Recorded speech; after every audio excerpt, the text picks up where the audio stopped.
In previous videos, we've created a Visio Designer application to log user events and alarms. We're going to continue to build on that project to store the log into a CSV format. First, we'll enable the web gate. This is the IP address of the unit. We'll go to Remote Access, turn on the web server and the web gate, and OK. We'll go down to our variables. We'll make sure that they have read-write access. Select all the variables, sharing, read-write. Next, we'll go to the security which we created. We'll enable WebGate security so that we can access the data via WebGate. And we'll give it read-write control so that I can change values via the browser. Next, we'll go to the events category which we created. We'll go to the alarm group setting. We're going to save the output to a file. So we've got a control variable which writes the file type. This can be an active alarm file, it can be a logged file, or it can be a history file. The file is numbered, so we'll give it a variable. We're going to add the date so we know what date the file was created. We'll auto increment. We'll also go into the format.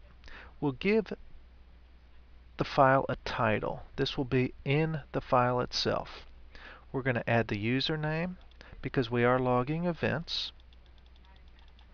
And we're going to add the time because we want to log the time of the events. The alarms are timed. Okay.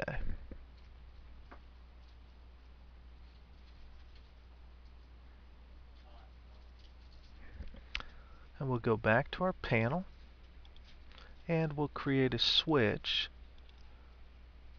to write the file.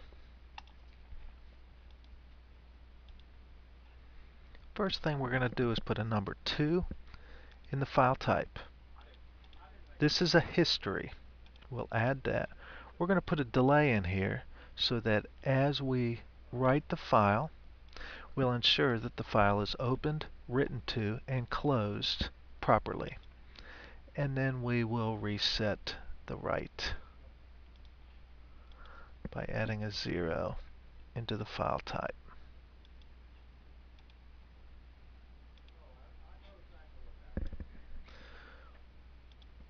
We'll give it a label, history, and we'll change the text color to black so that we can actually read it.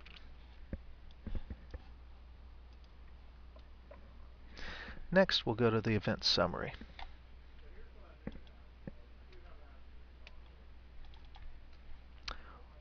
We're going to scroll down so that the latest event or alarm is at the top of the summary. We'll go into our columns and our buttons, and we'll add the acknowledge and the acknowledge all. And we'll go back to our messages. If the alarm is acknowledged, but the alarm is still there, we'll change the text to red.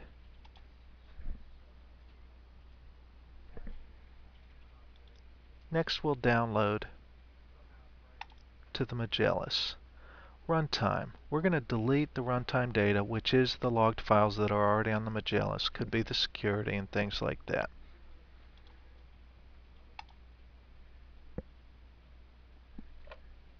Our download is complete.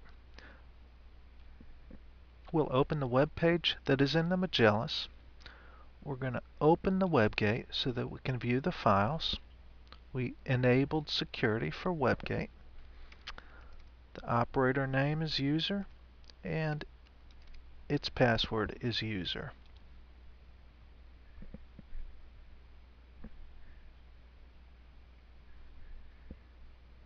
We've logged in. We'll change the value.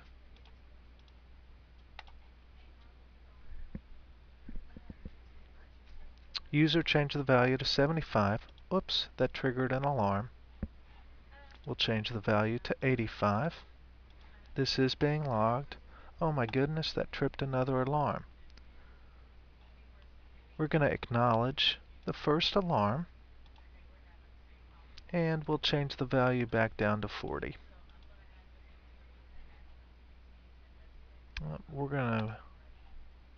That reset both alarms.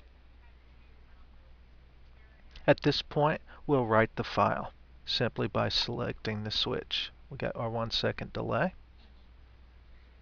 and we'll go back to our web gate. The file is stored in the maintenance on the secondary drive. Under the alarm category, select the file, alarm history, the date,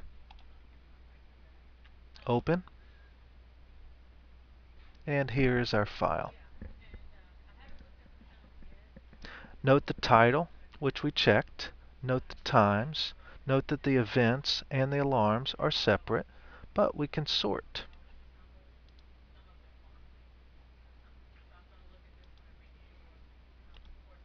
by time, largest to smallest.